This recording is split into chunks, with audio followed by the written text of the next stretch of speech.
Durante o debate que nós vamos assistir a partir de agora, nós vamos analisar a experiência recente de empresas que tiveram o seu controle acionário diluído em processos distintos, desde uma única operação até um processo paulatino envolvendo vários anos.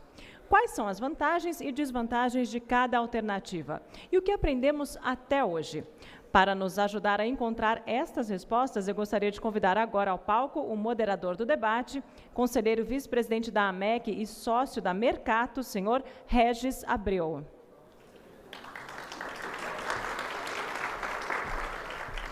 Convido também os debatedores, primeiramente o diretor-presidente das lojas Renner, senhor José Galó.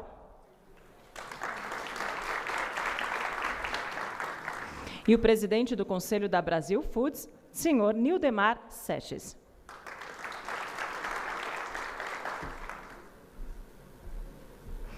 Passando a palavra, então, ao moderador, senhor Regis Abreu. Bom dia a todos. Antes de introduzir o painel, eu queria só colocar assim, alguns pontos para reflexão, o porquê desses dois nomes, não só as duas empresas que vão estar sendo representadas aqui, mas os dois indivíduos, que acho que tem uma história muito rica para contar, que quando a gente pensou em fazer esse painel na MEC, a gente queria trazer uma reflexão sobre corporations, pensando em trazer para os nossos associados e para os investidores a perspectiva dos benefícios, de como aquilo se traduz em avaliação material concreta do valor econômico da empresa, do risco percebido na empresa. E aí esses dois nomes acho que são assim, evidências concretas, bastiões do sucesso desse modelo, onde a gente viu no passado empresas que viveram, pegar o caso inicial aqui da antiga Perdigão, atual Brasil Foods, que foi uma empresa que viveu várias transformações que o Nildemar vai abordar, foi controle familiar, chegou a estar no estado quase falimentar, se fez uma revitalização financeira, foi pioneira na adoção de práticas avançadas de governança corporativa, chegou ao momento de comprar seu principal concorrente, que era uma empresa familiar com controle definido, e hoje é uma das maiores empresas de alimentos do mundo. E do outro lado, Renner, todo mundo conhece, o varejo brasileiro é um cemitério, Mapping, Mesbla, Arapuã, tem uma fila grande de nomes, e a Renner no modelo também transformacional, depois o Ney Carvalho fez até o gancho sobre a questão do que foi a renovação da Renner lá em 2005, e o Galó vai comentar, mas passada essa fase, hoje num setor que passou por grandes adversidades, que tem todas as dificuldades que todo mundo conhece, é uma das empresas mais bem avaliadas da Bolsa, é uma máquina de eficiência e previsibilidade nos seus lucros, nos seus números. Então, acho que a gente vai ver por trás disso aqui, as explicações por que as empresas se comportam dessa forma e que valores corporativos e cultura empresarial suportaram esse avanço. Então, acho que vou passar aqui a palavra para os dois comentarem inicialmente seus pontos e depois o Nildemar tem uma apresentação muito interessante que fala da Brasil Foods, mas mais do que Brasil Foods em si, fala do que é o modelo de corporation pensado por eles na Brasil Foods e quais são os pilares que botaram esse modelo de pé. Então, pedia que cada um fizesse uma breve introdução aí do seu caso para que o Nildemar passasse para a apresentação. Eu vou fazer a apresentação. Não, que introdução? Bom dia a todos, muito obrigado, AMEC. Hoje fiquei sabendo que eu sou uma Neo Corporation, certo? Então, a pena que o Ney não está aí, mas, enfim, e outra, áreas de esperança, certo? Essa Neo Corporation nasceu no Rio Grande do Sul.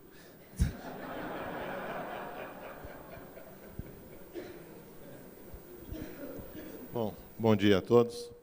Eu procurei fazer uma apresentaçãozinha pequena, mais para dar um gancho e uma cola para nós aqui, para a discussão, para abordar o nosso caso, né, o caso da BR Foods, que começou lá atrás e foi diferentemente da Renner, acho que são dois casos, né, evidentemente, de sucesso, mas com trajetórias diferentes, né, ao longo dos anos.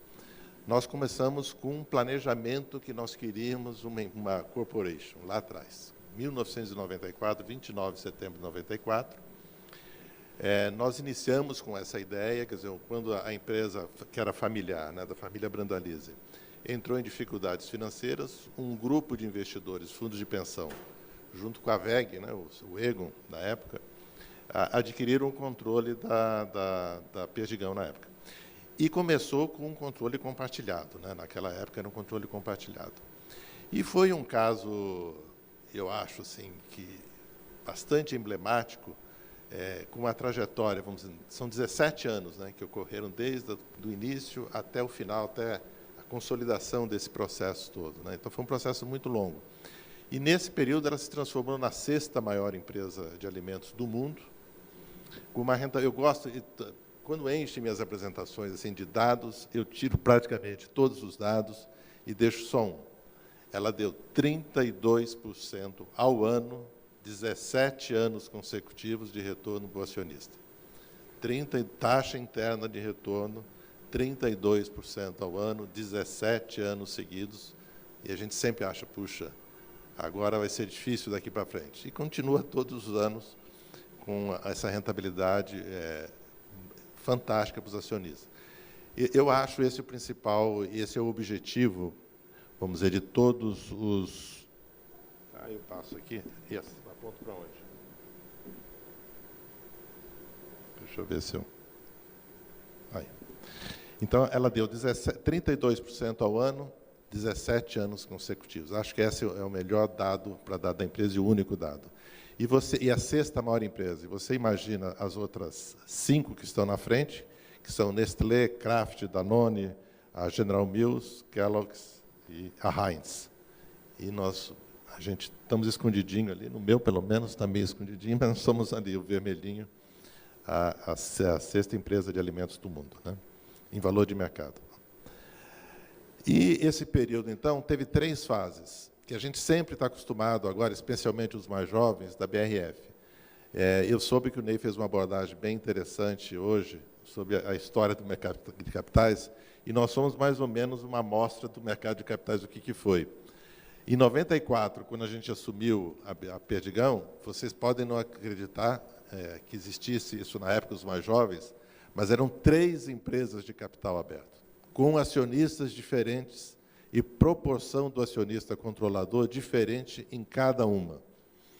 Ou seja, o lucro, e todas trabalhando no mesmo segmento, com inter-relações totais.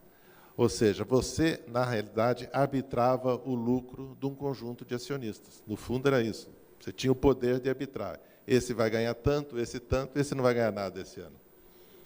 Eram 3 empresas. Então, esse período de 94, 97, foi basicamente para a consolidação em uma única empresa de capital aberto. Foi uma operação grande na época de 95, com sucesso, e se fez toda essa reestruturação.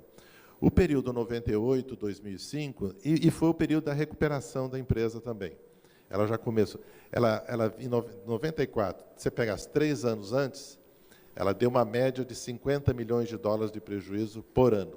Era um relógio, 50 milhões de dólares de prejuízo.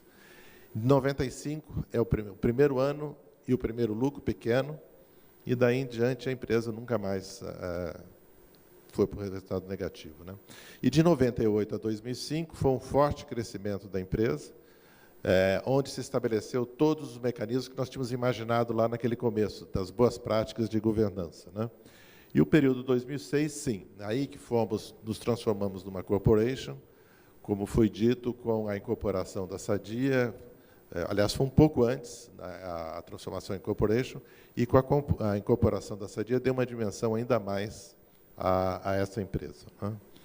Aí são os fatos que ocorreram nesse período. Destacar esse período 98-2005, que eu acho que foi o mais importante de todos, onde nós fomos listados na Bolsa de Nova York. Nós éramos uma empresa que muita gente ainda chamava de frigorífico, tá certo? Que a gente não gostava, evidentemente, mas nós tivemos a ousadia de sermos listados, naquele primeiro grupo de empresas, fomos os pioneiros para sermos listados na Bolsa de Nova York. Por quê? Porque a gente queria dar uma visibilidade internacional para a empresa. Quando veio a Sarbanes-Oxley, que muita gente ficou reclamando, nós não reclamamos nenhum, vocês não viram nenhuma palestra nossa, nada reclamando da Sarbanes-Oxley. Fomos os primeiros a adotar, a primeira empresa que passou no teste sem nenhum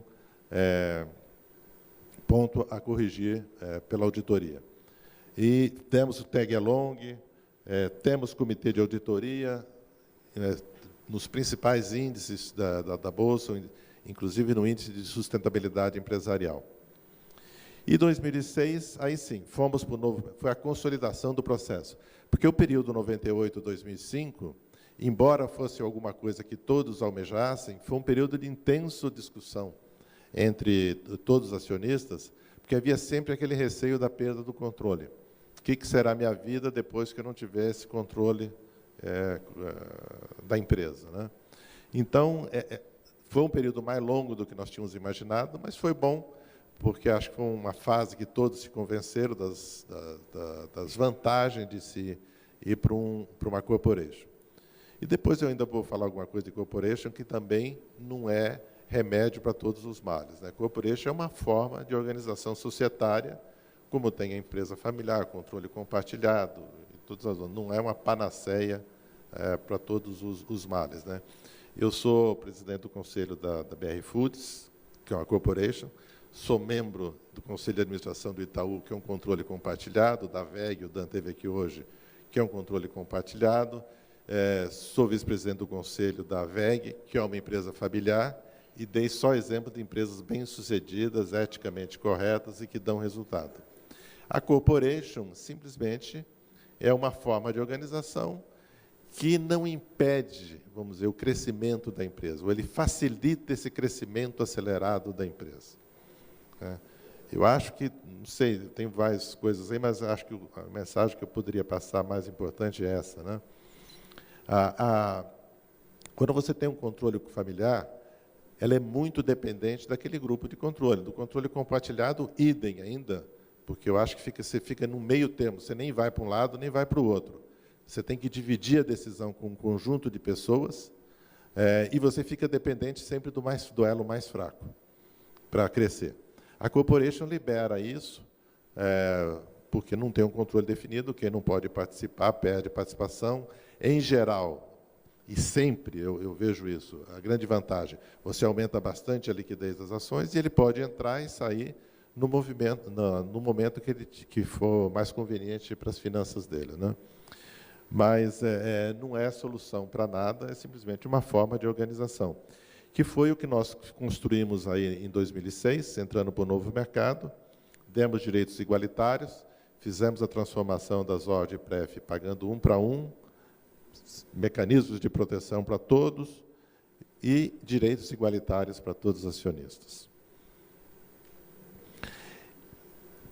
E o que é a base, vamos dizer, de uma corporation? Quando que a gente achou que estava preparado para uma organização dessa? É quando você tem a sua governança estabelecida, entendida por todos, aceita por todos. Porque esse negócio de governança, às vezes, você estabelece na prática, na teoria, uma grande governança, mas um ou outro stakeholder dessa governança está de acordo, discute isso. Eu acho que a base da corporation é a governança estabelecida e aceita por todos. O que implica isso? Significa uma harmonização de interesses de todos. Você não tem mais um interesse dominante, não adianta. Então, eu acho o seguinte, a pessoa, o grupo de investidores, ele pode investir em qualquer empresa, uma empresa familiar, de controle difuso, uma corporation. Agora, a característica da corporation é que ela tem interesses harmonizados. Não adianta você querer entrar numa corporation com uma participação, sei lá, 2%, 3%, e querer impor a sua perspectiva, né, o seu interesse particular. Então, a primeira coisa que eu acho, numa corporation, é a harmonização dos interesses dos acionistas. E visando o quê, basicamente? A maximização do valor da companhia. Não tem mais outra coisa para discutir, ou com sucessão, nada. É a maximização do valor para o acionista. E uma administração de risco. Qual que é o grande perigo da corporation comparativamente à forma de administração familiar? É a questão do risco associado. As pessoas entes, né, eles olham uma empresa e associam um risco à figura do controlador. É uma coisa comum na nossa cultura. Na corporation, você tem que ter um sistema de administração de risco extremamente eficiente, transparente e de conhecimento de todos. Por quê? Porque é a base é o trustee, vamos dizer. O trustee de uma corporation é a sua administração de risco, que é a base de tudo.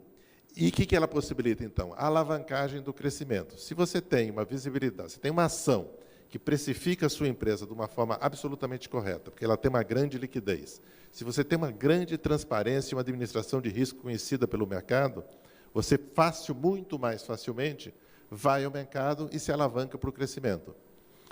De 94 até 2005, nós crescemos toda aquela antiga Perdigão sem nenhum aumento de capital.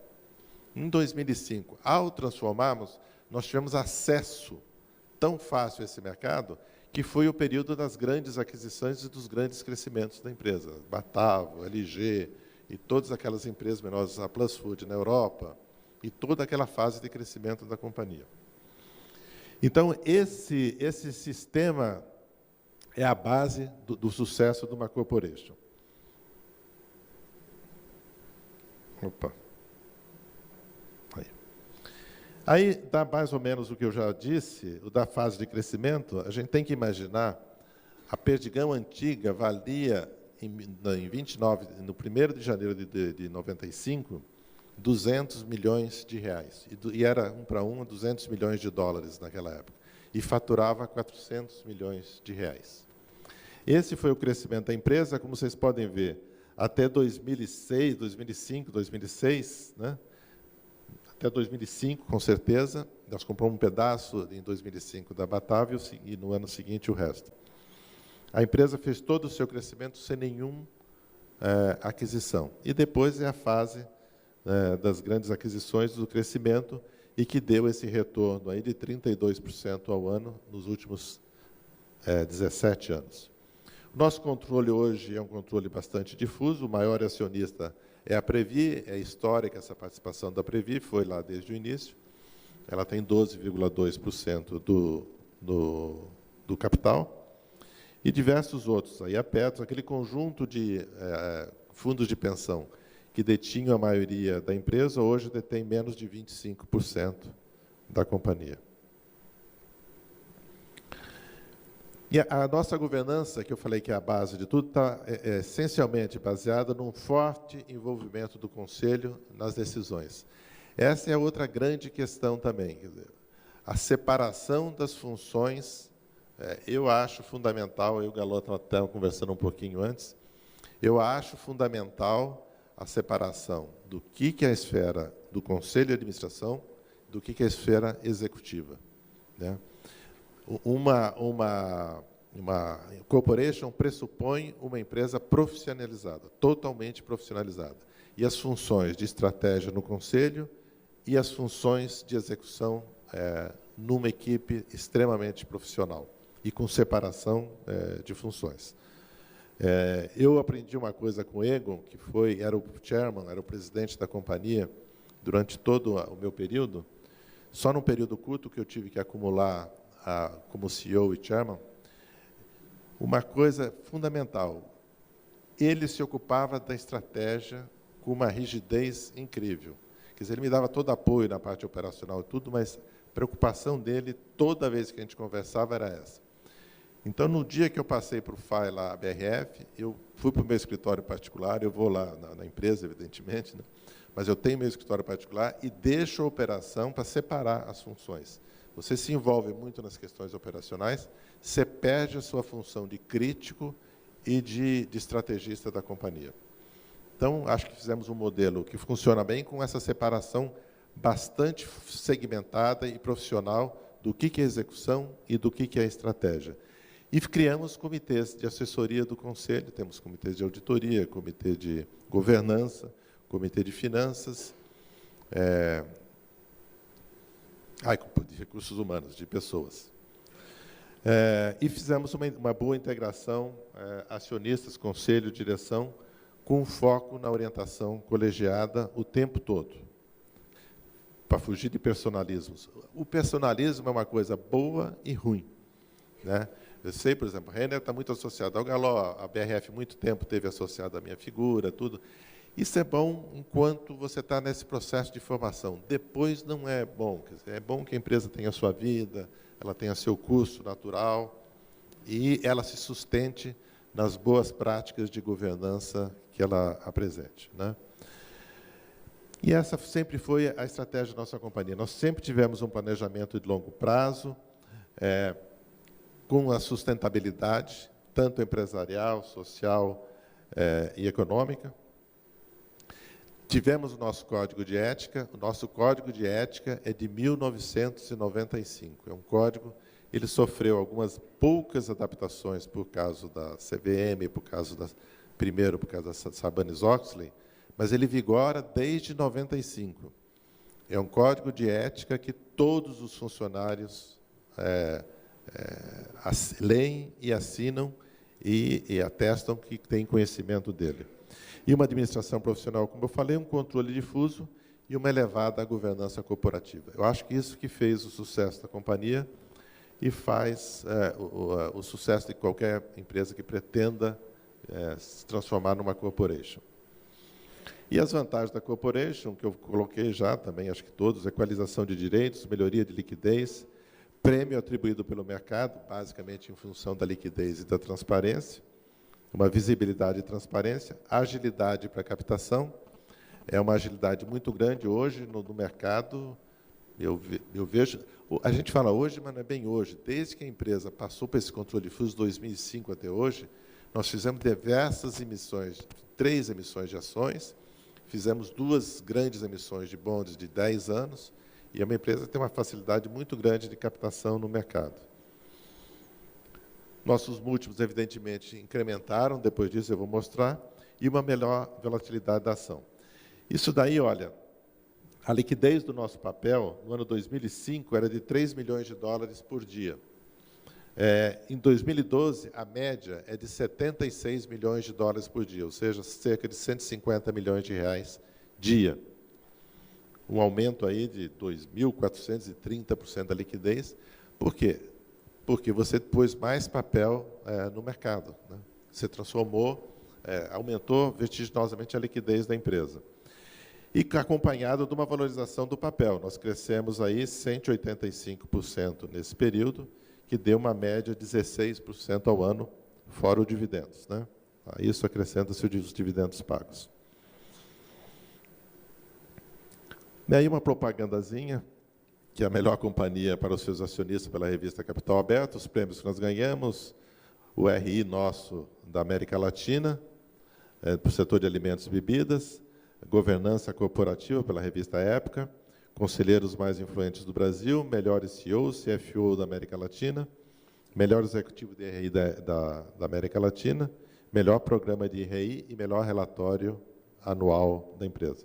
E também destacar que a Harvard, a escola, né, de Harvard, nos escolheu como um tema de debate no ano passado, como case para discussão entre seus alunos do mestrado. Que foi apresentado o caso da BR Foods como um caso de trajetória que migrou de um controle familiar, que foi para um controle difuso, para um controle compartilhado e para um controle difuso. E, como eu disse, eu acho que a base de tudo, você tem os 3 modelos, são modelos bem-sucedidos, você tem exemplo de todas as empresas. Uma empresa que quer crescer bastante, o modelo de controle difuso é o melhor controle, sem dúvida nenhuma, livra a empresa das amarras, e ela tem que, evidentemente, se preparar para isso. Nós tivemos um caso de sucesso, que foi um Big Bang, mas que vamos dizer, que é o caso da Renner, mas, em geral, você precisa de um certo tempo para uma preparação da empresa para ir para esse controle difuso. E eu volto a insistir, você tem empresas de sucesso para tudo, você tem que saber aonde você está investindo o seu dinheiro, não adianta você investir. Eu vejo pessoas que têm uma empresa familiar, que está bem definido o controle e tudo, e ficam querendo forçar diversas situações que não é natureza daquela empresa, né? Então, eu acho muito importante essa compatibilização do seu interesse como investidor da empresa que você está investindo.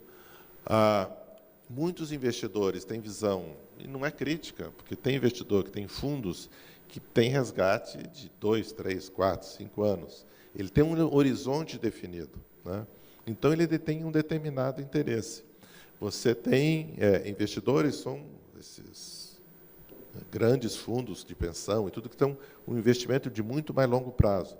Eu acho que cabe a cada investidor saber no papel que ele está investindo e nas características da empresa que ele está investindo.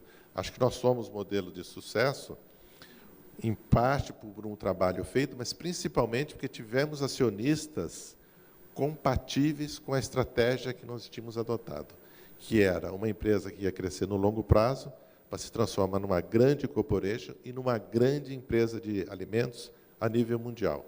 Eu acho que esse papel cabe à empresa se preparar internamente, mas cabe também ao investidor investir no tipo de empresa que ele espera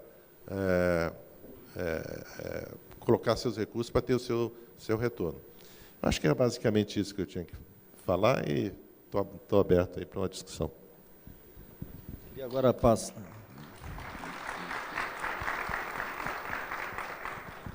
a palavra para o Galó contar um pouco para a gente a história da Renner e aproveitar até ganchos que o Nidemar colocou para ver o que o modelo de corporation que na Renner teve uma transição diferente, como você falou, foi um evento específico, uma transformação com outro ritmo, outra velocidade, e que histórias e que questões ele tem para passar para a gente.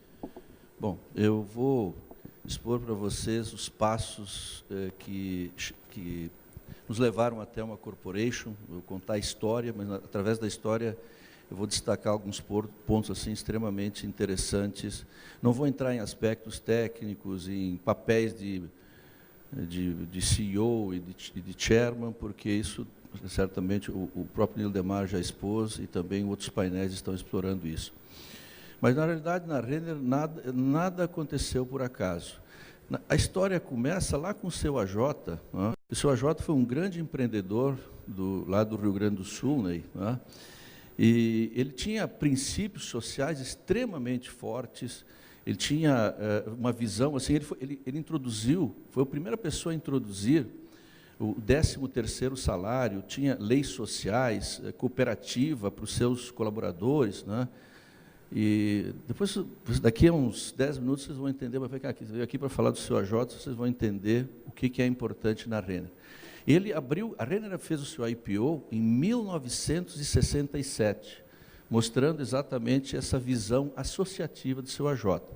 A empresa foi uma empresa profissional, num determinado momento a família assumiu a empresa, e essa assunção ela se deveu muito a um certo autoritarismo do então chairman da companhia e CEO, e aí a família, vejam como é muito importante a questão de relações acionista, executivo, etc. e tal. A família assumiu, percebeu que não tinha condições de tocar o negócio, e teve a inteligência de profissionalizar a empresa. Eu entrei, e aí a inteligência não foi ter me contratado, foi ter profissionalizado a empresa, poderia ser eu como qualquer uma outra pessoa. E o nosso relacionamento começou com um contrato muito forte. Olha, a família saiu, se criou um conselho, já existia um conselho só de família, se criou um conselho com dois representantes da família, cada um, uma holding de 50% cada um, e se contrataram 3 conselheiros independentes. Inclusive, esta estrutura de conselho é que me incentivou a assumir o desafio, que era um desafio muito grande, era uma empresa desposicionada, estava com problemas sérios, e só para vocês terem uma ideia, ela valia, no dia 1º de janeiro de 92, $918 mil. Hoje ela vale 4,7 bilhões de dólares. Então, o que aconteceu? Óbvio que, no primeiro momento, foi uma questão de recuperação da companhia, mas depois disso, a gente disse, bom, vamos definir quais são as regras do jogo, e aí nós começamos a dar ênfase a 3 coisas que eu acho extremamente importantes, certo? Uma forte cultura corporativa, e a empresa que tem uma forte cultura corporativa, ela tem grandes chances de se perpetuar, e também, além disto, a questão da sucessão. Então, esses são os 3 fatores-chave. E, para ilustrar isto, o que é a cultura? A cultura é a definição dos princípios e valores, é a prática dos princípios e valores. E lá em 94, 95, um dos princípios de valores era donos do negócio. Pensamos, nós não éramos corporation ainda, certo? Não era uma empresa familiar. Donos do negócio. Pensamos e agimos como donos de nossas unidades de negócio, sendo recompensados como tal. E por aí vai. E então mostra assim, a família, ela teve um papel muito interessante, muito em linha com o que o Lildemar descreveu. Ela se relacionava muito no nível de conselho, ela deu uma liberdade muito grande para o management da companhia, e óbvio que prestávamos conta, e era um conselho bastante disciplinado, né? Empresa germânica tem que ser disciplinado, né? E aí a gente aprendeu a questão da transparência, da disciplina. Inclusive, na ocasião, depois disso, adicionamos um membro do conselho, que foi a primeira, fomos quase que pioneiros em termos um representante dos minoritários no conselho, estou falando de 1965, onde o Bruno Rocha, da Dínamo, assumiu uma cadeira no conselho representando os minoritários. A coisa evoluiu, nós vimos que não éramos competitivos, sendo uma empresa, uma loja de departamentos regional, o jogo era muito para a empresa nacional. Fizemos um novo planejamento estratégico, era necessário um capital relevante, a família não tinha esse capital e não queria se endividar. Fomos em busca de uma parceria, JCPenney, começamos a discutir 50-50, e acabou a discussão, a JCPenney dizendo, não brinco do jogo 50-50, eu quero comprar a companhia. E aí a família vendeu e começou um relacionamento. Nós éramos uma empresa familiar, passamos a ser uma subsidiária de uma empresa nacional. Importante destacar o seguinte, não houve nenhum trauma nessa passagem. Por quê? Porque donos do negócio, transparência, etc. e tal. Então foi vendido para a equipe, olha, nós vamos ser subsidiários no nacional, grandes oportunidades para a gente. Relacionamento com a JCPenney foi um relacionamento muito interessante, onde nós aprendemos muitas coisas a nível de processos, a nível de seriedade, auditoria. Aí eu vi a força dos advogados, dos auditores numa empresa americana, né? Senti na carne isso, mas foi muito bom. Nós aderimos a Sarbanes-Oxley aqui no Brasil, né? Porque a JCPenney tinha aderido lá nos Estados Unidos, e a coisa foi indo, e chegou um momento que a JCPenney tinha lojas no Chile e no México, e perdia dinheiro, vendeu o México, vendeu o Chile, e nós sempre entregamos resultados. Houve um momento muito bacana, porque nós aprendemos isso, mas várias vezes o pessoal da JCPenney esteve aqui no Brasil, porque o nosso desenvolvimento de coleção, o jeito que das nossas fazer as lojas, eles levaram muito conhecimento para lá também. Quando saíram do México e do Chile, ficou uma grande ponto de interrogação, e aí no ano de 2004, eu diria que foi um ano muito difícil para a Renner, para o management da Renner, porque saiu do México, saiu do Chile, quando é que vai sair do Brasil? E realmente era toda hora private equity, banco de investimentos, aqui, lá em Dallas, né? O que vai fazer, etc. e tal, babá. Nesse período, tá? No final, eu tive a oportunidade, inclusive, de conviver com um dos maiores ícones do varejo americano, o Alan Questrom, que eu aprendi muito com ele. Ele é uma pessoa extremamente estratégica e respeitosa em relação ao management da companhia. E no final desse ano, a JCPenney mudava de chairman, e eles, pessoalmente, no dia 14 de dezembro, estavam os dois chairmans aqui no Brasil. O seu Alan Questrom é uma pessoa de 65 anos, trazendo um novo chairman. Quer dizer, veja, nós éramos uma insignificância em relação à JCPenney, certo? Ele era uma empresa, na época, de 30 bilhões de dólares, hoje ela é 20, porque ela vendeu a Ecker, numa drugstore, e nós éramos 400, 500 milhões de dólares. E eu estava aqui no Morumbi, aqui em São Paulo, e o chairman novo, ele tinha um problema na coluna, ele andava naquele Segway. Então, quem conhece o Morumbi aqui de São Paulo, tem a Renner aqui e a C&A, está lá. Então, eu disse, bom, vamos visitar a concorrência, Mike, que era o novo chairman. E aí fomos, né? Ele era uma atração no Segway, não era tão comum, imagina um Segway andando dentro lá do Morumbi. E nós chegamos em frente à C&A, Eu falei, bom, em primeiro lugar, nesses boatos todos, né, estratégico vai comprar, Private Equity, nós paramos na frente da C&A e eu falei, olha, Mike, está aqui, ó, essa empresa aqui pode comprar a gente. Tá? Agora, nos últimos 12 anos, eu não digo outra coisa para o meu time, vamos acabar com essa empresa, certo? Você já pensou se eles compram a gente? Tá? Última convenção nossa, nós tínhamos uma prova lá que tinha uns barquinhos que a gente tinha que afundar, o logotipo, era um barquinho à vela, o logotipo da C&A estava na vela do... Né? O que eu vou dizer para o meu time? Ele falou, não, você tem razão, eu acho que nós vamos ter que sair via mercado de capitais. E na ocasião, também, o Credit Suisse começava a JCPenney tinha colocado a Renner à venda, mas as ofertas eram muito baixas, porque não havia um clima assim tão agradável, nós estamos falando de 2004. Mas as empresas em bolsa tinham um prêmio interessante. Então, o Credit Suisse falou comigo, pô, vamos ousar, vamos para o mercado de capitais? Vamos embora. Você fica na companhia? Fico. Então tá. Fomos a Dallas e foi exposta a situação e foi bastante ousada a parte do Credit Suisse. Vamos criar uma companhia, vamos para o mercado. O JCPenney perguntou, mas vem cá, quem vai ser o acionista controlador? Aí, na época, o Zé Olímpio falou assim para a JCPenney, quem é o acionista controlador de vocês? Nós não temos. Pois é, então, se vocês não têm, então aí deve ser possível fazer isso no Brasil.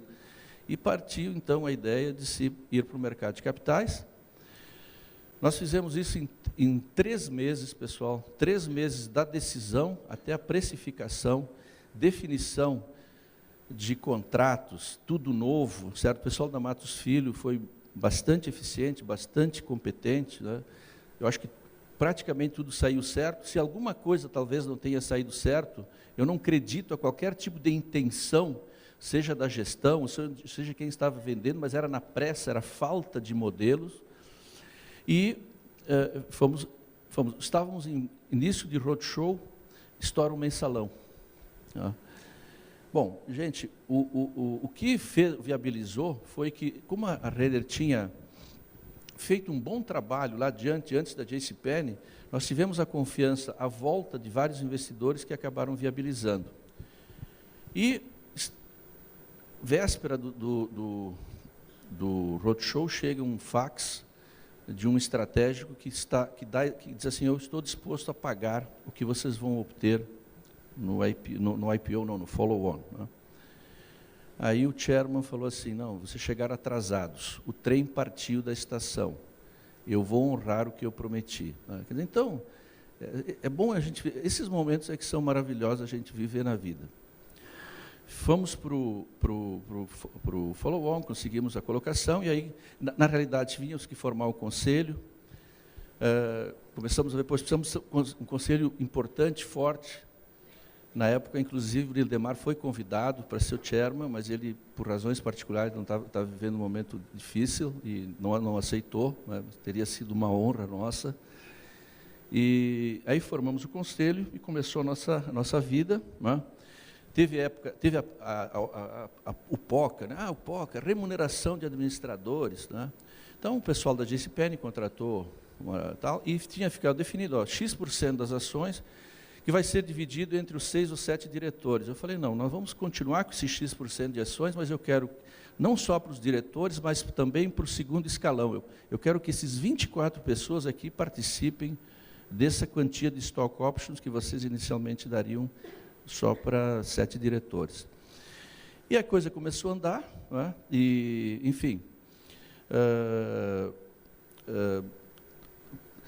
os primeiros tempos, né? A questão da confiança, nós sabíamos que tínhamos que vencer o desafio das aprovações. O nosso primeiro desafio era o 25%, aí para que isso fosse possível isso, nós começamos a... Porque, na realidade, né, pessoal, para a coisa funcionar, tem que existir confiança, seja em corporation, não corporation. Né? O relacionamento tem que ser um relacionamento de confiança. Então, o desafio é conquistar a confiança do mercado. E a gente não conquista a confiança do mercado falando. A gente conquista o mercado entregando resultados e praticando e mostrando planos e estratégias. Então, a coisa começou com 25%, mas nós vimos que não estava bem. Aí começamos a fazer um manual de assembleia, onde nós detalhávamos rigorosamente tudo que ia ser discutido, em detalhes, para que fosse... Começamos a conversar bastante com as agências de votos no exterior, escritórios de advogados aqui em São Paulo, que normalmente recolhem as procurações.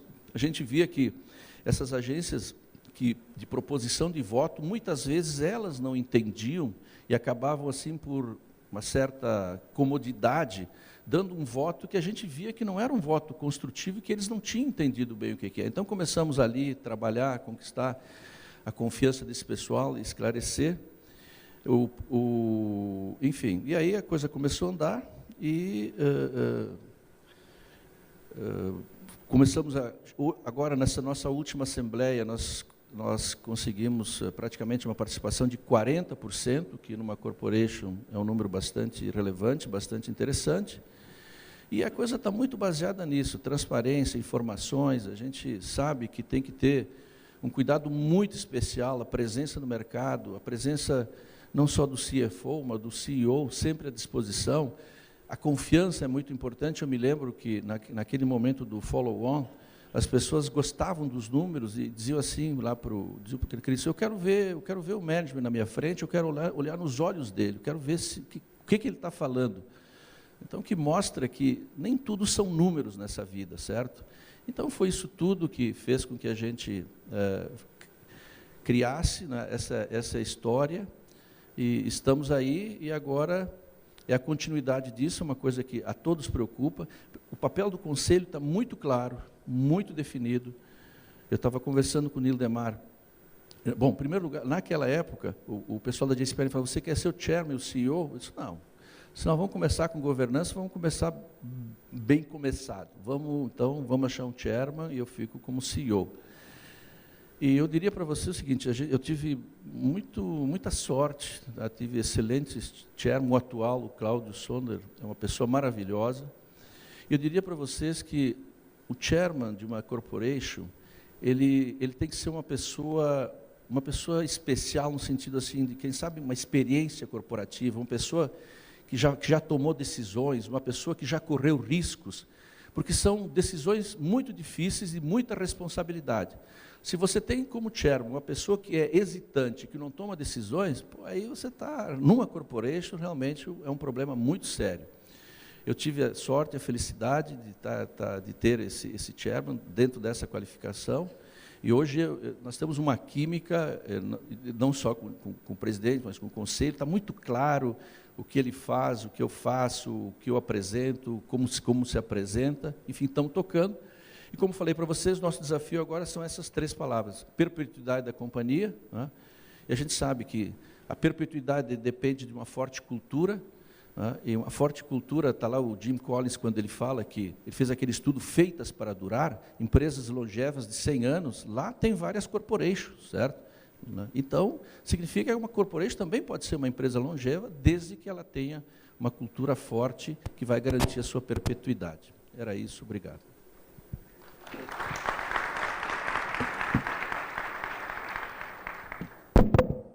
Eu queria trazer um ponto para o Nildemar, que acho que todo mundo tem a memória histórica disso, que era uma relação de grande antagonismo entre Perdigão e Sadia, que durou anos, e que todo mundo lembra de uma Perdigão com desconto em relação à Sadia, e toda a dúvida que eu acho que perpassa a discussão sobre corporation, que é ter o olho do dono é melhor e diminui o risco do negócio ou não, e a questão da balança de poder pendendo para o management, no caso da corporation, ou pendendo para o controlador, onde sempre uma dessas 2 esferas fica com uma condição de poder que pode, eventualmente, trazer efeitos para o acionista. Então, pegando a passagem Sadia-Perdigão, que depois de ter tido desconto, ter se olhado a questão do olho do dono, ter se olhado a tradição do que se chama Sadia teve fim, todo mundo lembra, e a Perdigão absorveu aquilo, virou a Brasil Foods, virou o monstro que virou, e a questão do olho do dono não se mostrou a vantagem que era, e a questão das práticas de governança avançadas e a transparência na Perdigão foi o modelo que prevaleceu. Eu queria um comentário seu nessa... Não, bom, para mim é difícil falar sobre isso, porque não somos uma companhia única hoje, né? Mas nessa questão do olho do dono, eu acho que a corporation, ela viabiliza e ela facilita a questão, como ela essencialmente tem que ser uma empresa extremamente profissional, Então, ela facilita, quer dizer, a pessoa ela tem que, o tempo todo, mostrar para os seus acionistas, seu conjunto, exatamente o que ela tem na cabeça.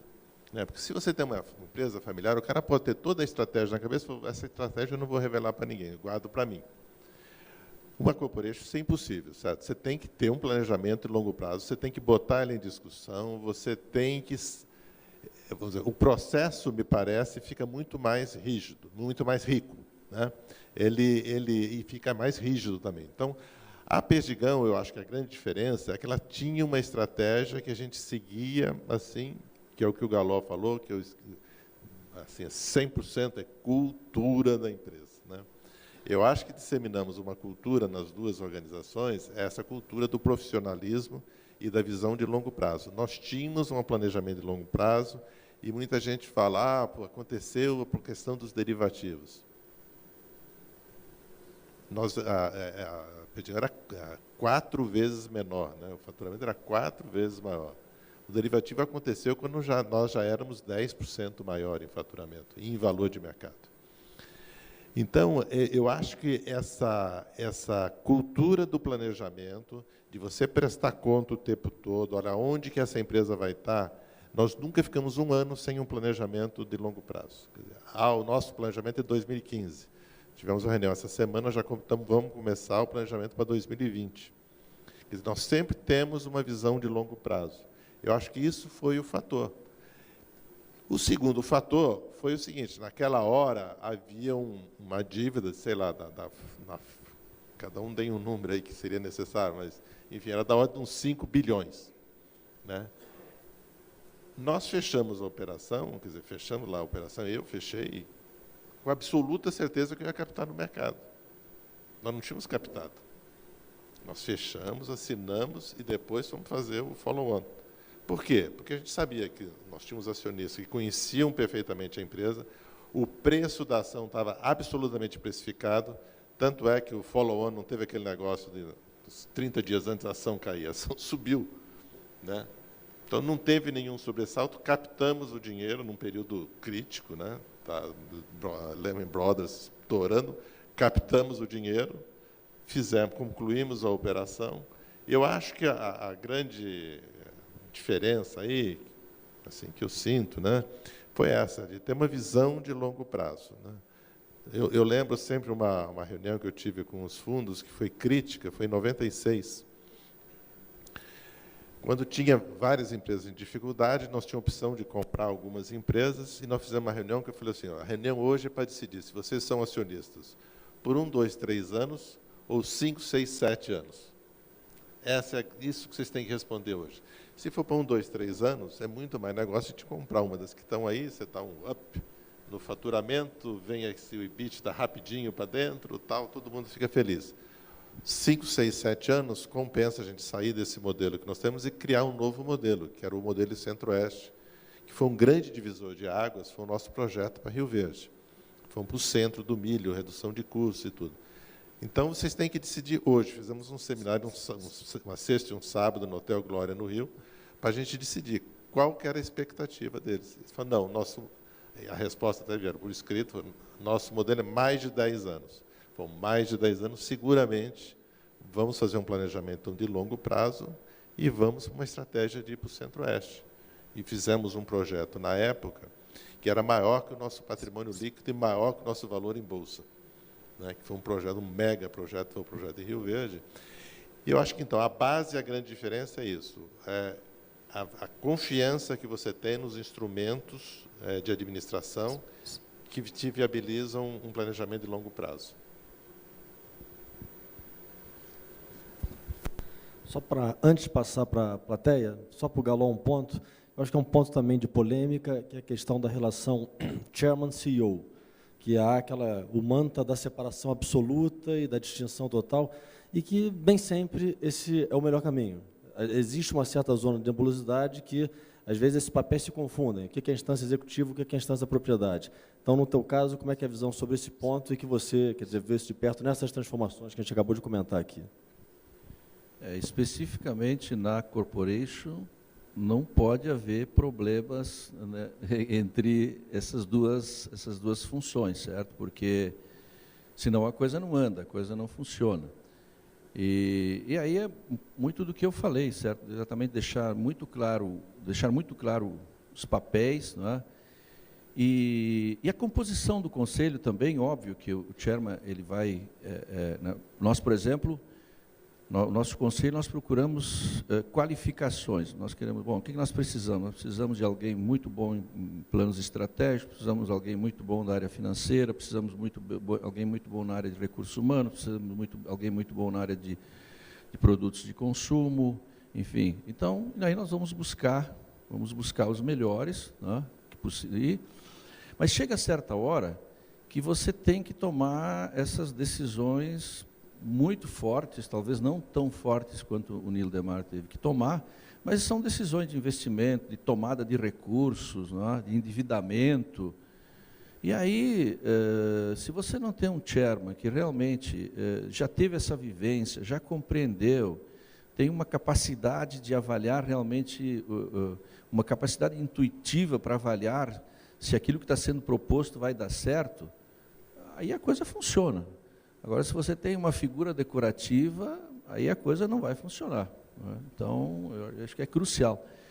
Talvez até por isso, eu não estou aqui defendendo o modelo americano de chairman e CEO, talvez porque não seja tão fácil achar um chairman tão qualificado, os americanos daqui a pouco simplificam e entregam as duas funções para a mesma pessoa, né? Mas pode funcionar sim, e realmente dá, e é muito importante essa qualificação do chairman. Porque são decisões fortes, pessoal, fortes. Não é o dono, certo? Não é o dono. Vamos tomar 5 bilhões de dólares, de reais em endividamento, vamos fazer uma operação de 400 milhões, né? Vamos ampliar o nosso risco lançando um cartão de private brand co-branded, um cartão co-branded. Poxa, responsabilidade do conselho, enfim, são decisões que, o começo da Neo Corporation, né, os bancos não entendiam muito bem, os donos de shopping não entendiam muito bem, tinha que ter um avalista, certo? E aí eu avalizava, certo? E vamos em frente. Hoje todo mundo entende como é que funciona, né, talvez irresponsavelmente, né? Hoje as pessoas entendem, os shoppings entendem a entidade corporation, os bancos entendem, e não tem mais nenhum tipo de dificuldade. Mas a questão da sensibilidade para tomar decisões é crucial para um chairman de uma corporation. Bom, vamos a perguntas para a plateia.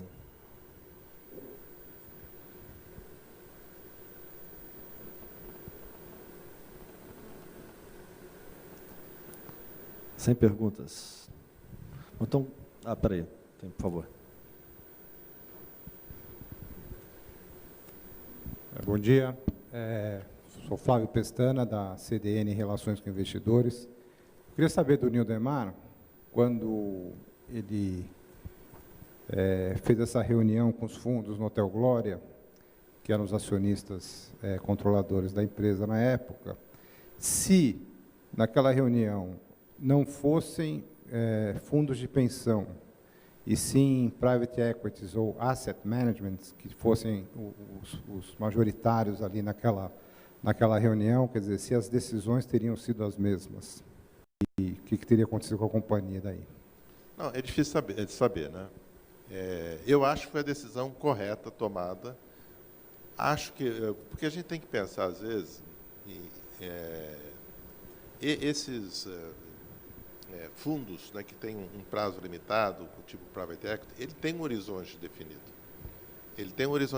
Então, ele tem que jogar com aquele horizonte. Seria uma responsabilidade dele, por exemplo, se ele tem um fundo que termina em 2, 3 anos, ele fala, não, faça um projeto de 10 anos. Ele vai sair por um valor muito mais depreciado de ação. Então, tem função, sim, do conjunto de acionistas que detém uma empresa, o horizonte de planejamento. Isso não tem a menor dúvida. Não estou falando com isso que os private equity e os demais têm um horizonte menor. Não é essa a questão. Vai depender da conjuntura de quem estiver ali naquele momento, né? Porque não era uma decisão simples, uma decisão assim que envolvia uma alavancagem, sei lá, de 20% do teu ativo. Era um negócio que era maior que a quantidade do seu ativo total. Quer dizer, uma duplicação de 100%. E aí o horizonte era muito importante, né? Eu sei que muitos investidores disseminou um pouco no mercado de capitais essa cultura um pouco da aquisição, né? Aquisição como solução para todos os seus problemas, né? Porque, óbvio, envolve riscos, vamos dizer, de contingências e tudo mais, mas a expectativa de retorno do seu investimento é muito mais curta, evidentemente, do que você fazer um projeto novo, pioneiro, numa região pioneira, né? E você vai precisar de acionistas que tenham um tempo de maturação do investimento maior. Então, com isso, eu estou querendo dizer o seguinte, não é uma crítica nem a um, nem a outro, é a maturação do investimento, que tenha que ser compatível com os fundos, com aqueles administradores de fundos, né? E, com isso, eu acho que vem essa questão da corporation, que ela um pouco elimina isso, porque você tem uma matriz de todo tipo de investidor, né? Você tem de A a Z, qualquer tipo de investidor. E aí cada um se adapta àquela necessidade, àquele momento da empresa. Você tem momentos, por exemplo, nossa empresa, digamos, desde a incorporação da Sadia até hoje, ela tem uma necessidade menor desses grandes investimentos, desses breakthroughs, né? Breakthroughs. É um crescimento quase que mais orgânico e mais tranquilo esse processo decisório. Mas, evidentemente, algumas companhias vão ter esse momento e tem que ser compatível com os investidores. Eu acho que fica mais do lado do investidor, sabe? Acho que a decisão. Em que companhia que ele vai colocar o seu recurso. Se é uma companhia que está precisando de grandes breakthroughs, precisa de uma reestruturação longa mesmo, e ele tem um fundo curto, ele não vai investir nisso. Agora, se ele tem um fundo de captação longa... Nós temos fundos que têm tradição, o Galó até citou um aí, né?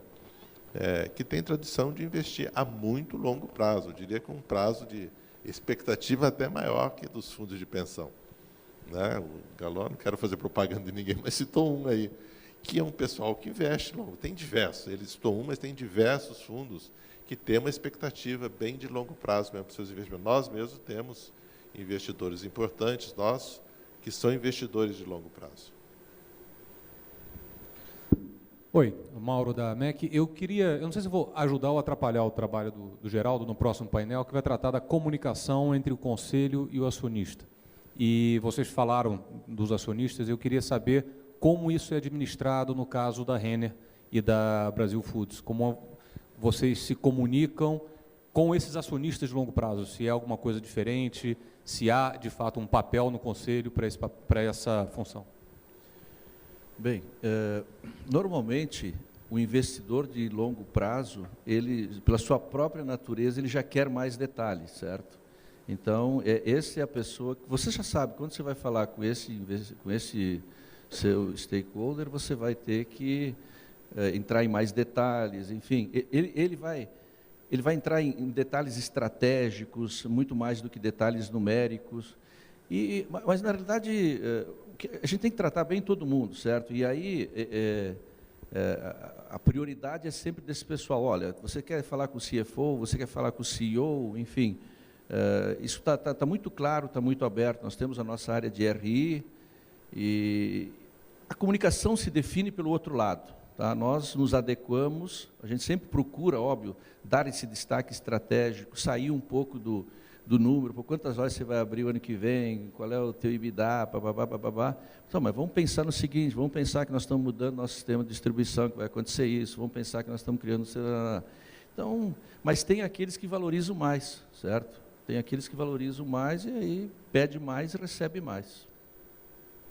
E essa comunicação, justamente, toda essa história do manual, do site disponível, informações igualitárias para todo mundo, enfim, é uma coisa assim muito proativa. Bom, lá na BRF também nós fazemos o Brazilian Day no Brasil, em São Paulo, Rio, vamos fazer agora em Londres também. Estados Unidos é mais frequente. E participamos de todas essas reuniões com analistas, né? E uma coisa que acho que nós esquecemos de falar, mas que é importante hoje também, a gente fala sempre do nosso lado, mas do outro lado, quer dizer, do lado dos intermediários financeiros, você tem uma cobertura das empresas hoje que é fantástica, né? Eu não olho muito, vamos dizer, a cobertura de outros mercados em outros países, mas o do Brasil é muito grande. Eu vejo a nossa empresa, ela é coberta por uma quantidade tão grande de analistas e de bancos de research, que eles já são, em si, um canal de comunicação extremamente importante para a empresa. Quer dizer, nós temos todo aquele arsenal lá de pessoas e nos dispomos a fazer reuniões, ou na nossa empresa ou fora da empresa, nesses eventos, mas a verdade é que, especialmente para as empresas que têm uma maior liquidez, a cobertura dos analistas é muito importante e é muito intensa. E, vamos dizer, você prestando um bom serviço e um bom relacionamento com esses analistas, bom relacionamento no sentido de provê-los de informações, talvez seja um dos melhores canais de comunicação com todo o mercado e um dos mais democráticos. Uma outra coisa, só para complementar, quando eu saio para esses non-deal roadshows, eu sempre saio com um caderninho.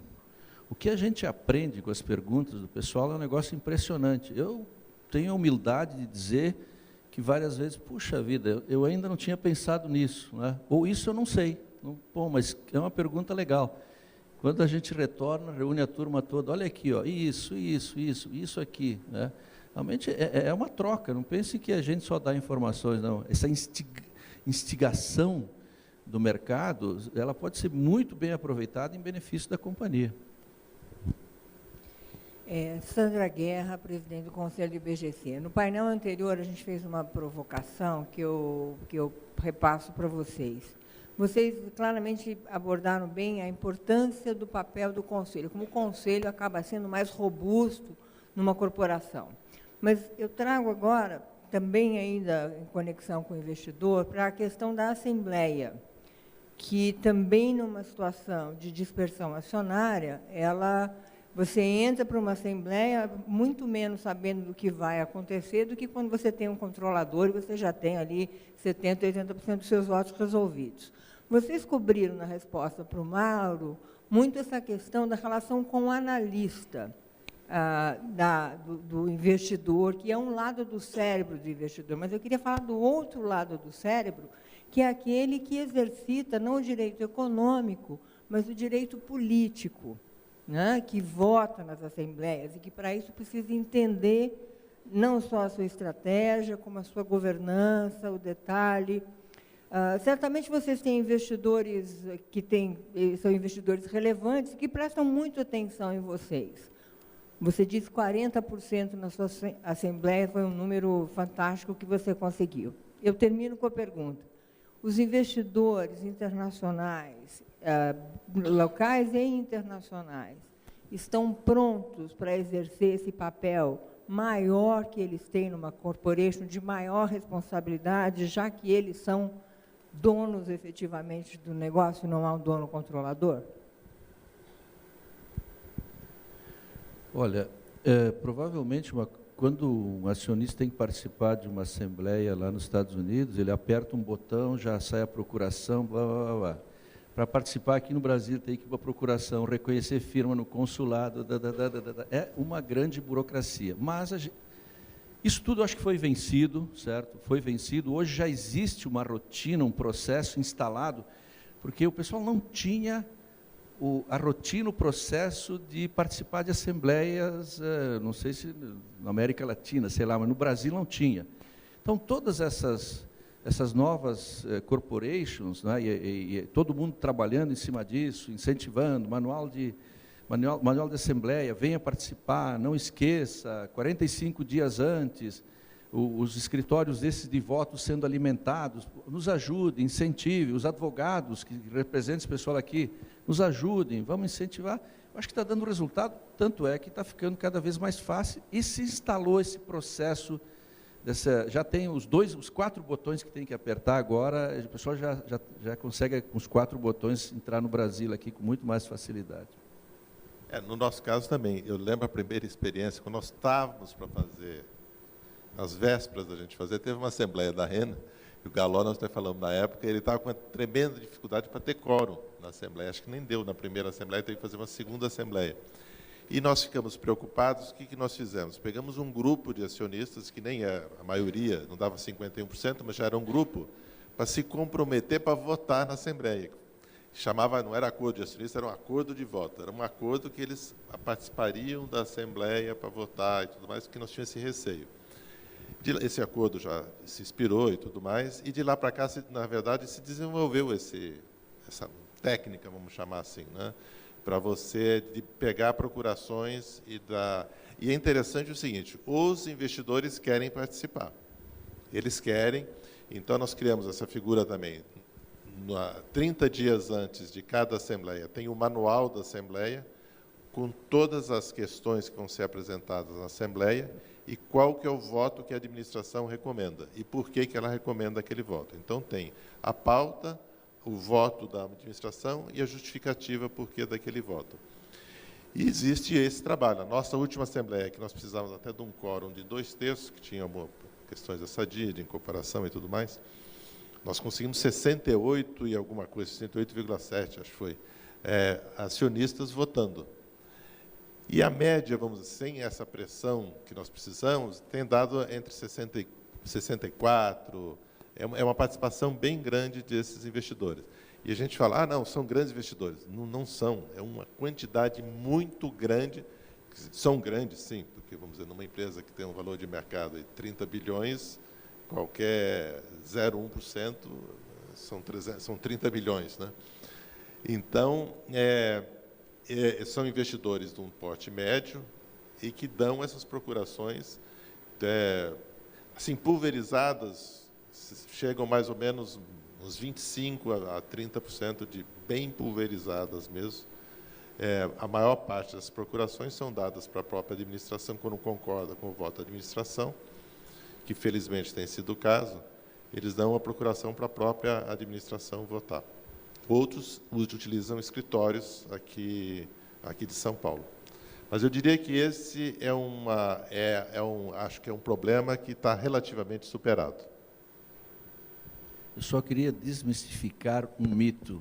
Na realidade, na primeira Assembleia, a gente conseguiu a aprovação de tudo em segunda convocação. Aproveitando a imprensa aí, que costuma destacar isso, a gente conseguiu, em segunda convocação, aprovar o que nós precisávamos aprovar. Bom, em nome da MEC, eu queria agradecer aqui a presença do Nildemar e do Galó. Então, foi muito bom, acho que muito oportuno para enriquecer o debate de corporations para os investidores minoritários, para os fundos de investimento. A gente agradece aí a participação de vocês. Tá bom?